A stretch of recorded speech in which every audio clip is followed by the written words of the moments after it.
Katanya cash close, Bang. Kapan saya mengatakan tidak ada Tadi kan hal yang dibilang, baru? tidak ada hal lain. Bukan, maksudnya gelar perkara khususnya justru versi minimalis.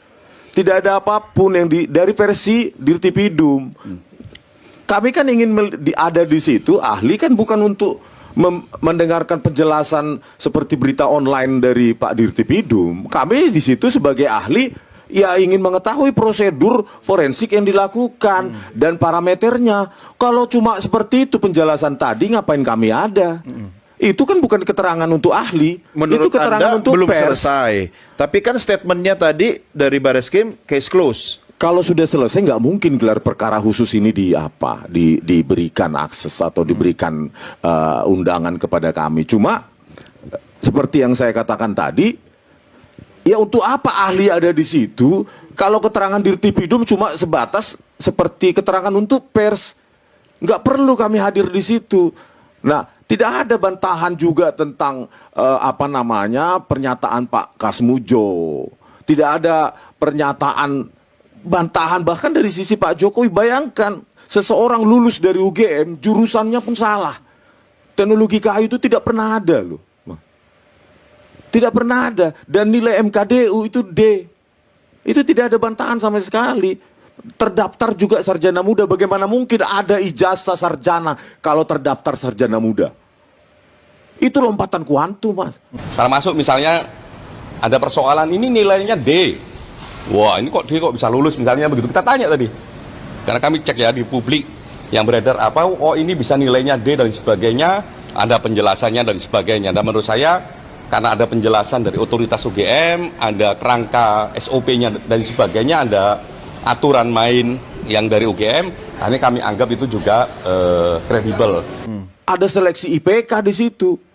Saya sudah menanyakan sejumlah orang di tahun-tahun itu bahwa ada dasar, ya bahkan sebelum masuk melompat atau naik ke tingkat sarjana penuh dari sarjana muda, ada seleksi IPK. Bahkan 2 tahun pertama di UGM dan ditampilkan juga oleh Dirtipidum, ada ketika tidak memenuhi persyaratan minimum diminta secara sukarela untuk mengundurkan diri. Awal mulanya sih bagaimana sih sebenarnya gitu kan? Nah, awal mulanya kan ada yang merasa dirinya ahli gitu ya. Siapa maksudnya? Memberikan pemaparan ya mungkin Pak Rismon sama Pak Roy Suryo ya. Itu memberikan pemaparannya di depan publik gitu ya, menuduh bahwa ini palsu dengan bukti-bukti yang menurut mereka itu bukti ya, kalau menurut kami itu asumsi gitu ya. Jadi harus dibedakan ya.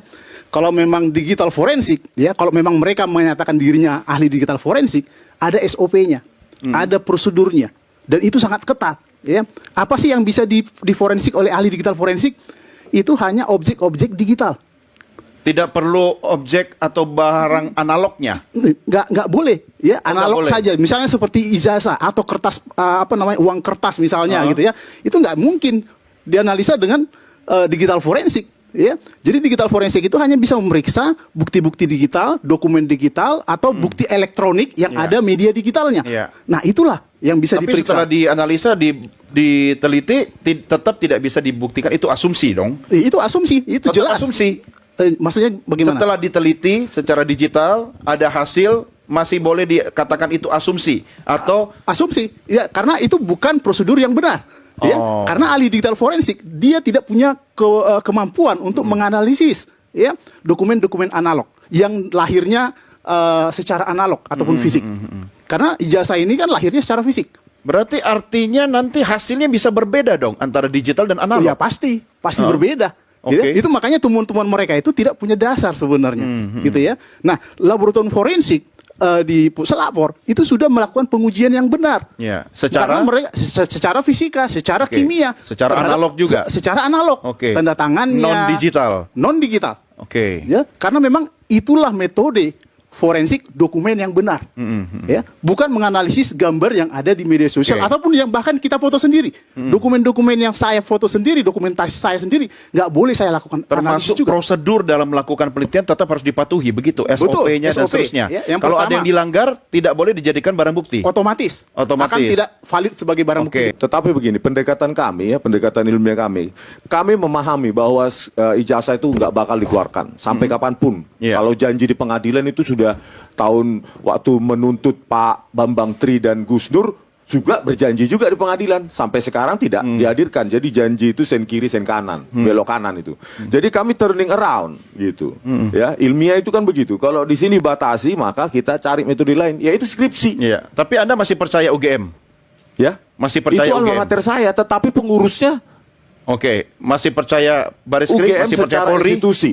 Tetapi UGM kan ada orang-orang Betul. yang bisa mengambil benefit dari UGM tersebut. Karena sampai sekarang, gini Mas, sampai sekarang mereka tidak bisa menjelaskan lembar pengesahan skripsi yang sangat modern itu cuma merasakan ada cekungan, jump into conclusion. Lembar pengesahan skripsi dicetak dengan hand press atau letter press di percetakan perdana.